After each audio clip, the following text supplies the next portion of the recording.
Welcome back sa aking YouTube channel.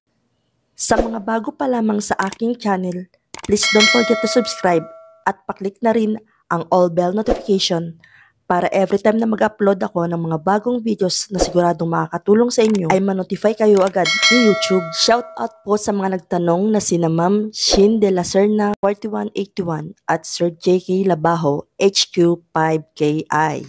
So, sasagutin ko po ang kanilang katanungan kung may service, deposit, or charge fee ba ang pagde-deposit sa PNB or Philippine National Bank. According to Client Advisory of PNB under SIS ADV 2023-005, effective April 17, 2023, all peso cash deposit transactions made outside your branch region will have a service fee of 50 pesos for every 100,000 pesos and a fraction thereof.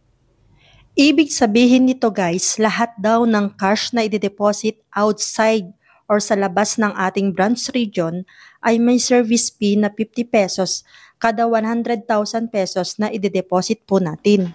Halimbawa guys, nag-open kayo ng PNB account sa Makati which is under NCR or National Capital Region. Kapag nag-cash deposit kayo within the region, wala po itong service fee or deposit fee. Nag-search po ako guys kay Google kung ano-ano nga ba ang mga branch ng PNB na nasa NCR. So, eto po yung mga branch. So, i-take note nyo na lang guys or screenshot nyo para every time na magde-deposit po kayo sa mga branch na ito ay wala po kayong babayaran na service fee or deposit fee. Paano kung nagbakasyon kayo or nag-stay for good na kayo sa ibang region katulad ng Bataan which is under Region 3 or Central Luzon? Ang sagot ay meron na pong bayad. Every 100,000 pesos na i-deposit ay may 50 pesos na service fee. Paano naman kung cheque ang i-deposit? Ang sagot guys, wala pong service or deposit fee kahit saang bank or region ka pa magde-deposit ng inyong mga cheque.